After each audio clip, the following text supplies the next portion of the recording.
अजिंठा बुद्ध विहार धाग YouTube channel.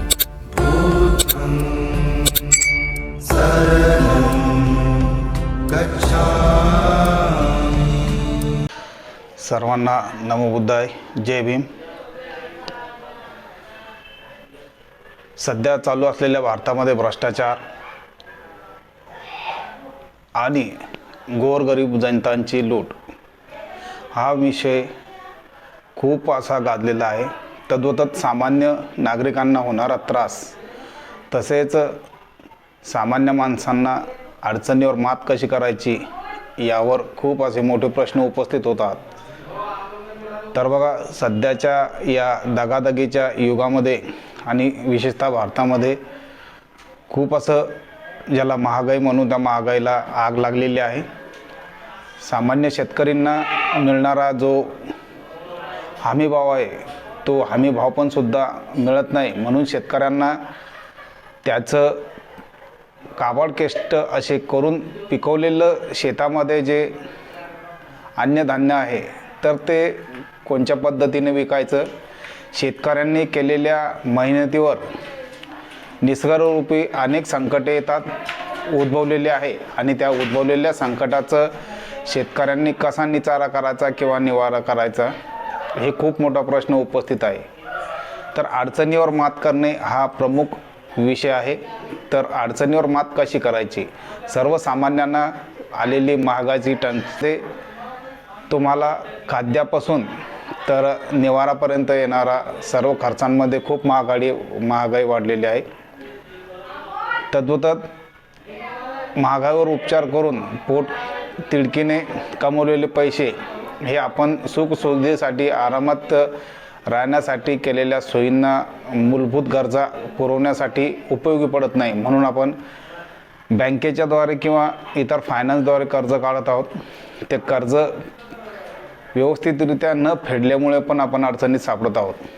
तर याला कारणीभूत कोण? ज्या प्रकारे पेट्रोल डिझेलचे भाव हे आकाशापर्यंत पोहोचलेले आहे आणि सर्वसामान्यांचा त्यामध्ये चुराडा होत आहे, तर याला कारणीभूत कोण? विद्यार्थ्यांचा जर विचार केला तर अवाढ असं शाळेचा खर्च याला कारणीभूत कोण? गोरगरिबांसाठी फक्त 2 किलो राशन देऊन, 5 किलो राशन देऊन, 10 किलो राशन देऊन हे संकट कमी होईल का? तर याला कारणीभूत कोण? अनेक असे प्रश्न उद्भवत आहे की याला कारणीभूत कोण आहे? महागाई असो, प्रत्येक क्षेत्रामध्ये भ्रष्टाचार चालू आहे। अनेक अशा मोठमोठ्या घटना घडलेल्या आहेत की ज्याचा आपण विचारही करू शकत नाही आणि सर्वसामान्यांना याचे चटके बसत आहे।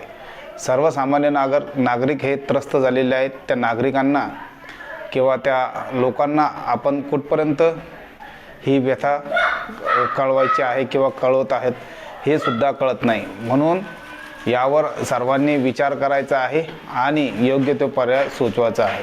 अनेक शेतकरी हे कर्जापोटी आत्महत्या करत आहेत। अडचणीवर मात करण्यासाठी ते शेतकरी आत्महत्या करत आहेत।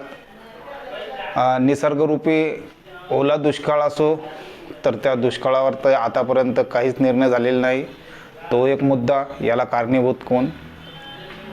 रात्रंदिवस शेतकऱ्यांनी केलेले कष्ट आणि त्याला हमीभाव योग्य न मिळाल्यानं शेतकरी हा कुठपर्यंत आपले कार्य करणार आहोत, याला कारणीभूत कोण? तरुणाईंना योग्य प्रकारे नोकऱ्याचा जो जॉब किंवा नोकऱ्या मिळणार होत्या तर ह्या नोकऱ्या मिळाल्या नाही, याला कारणीभूत कोण? तरुण वर्ग हा खूप ग्रासलेला आहे, तर याला कारणीभूत कोण?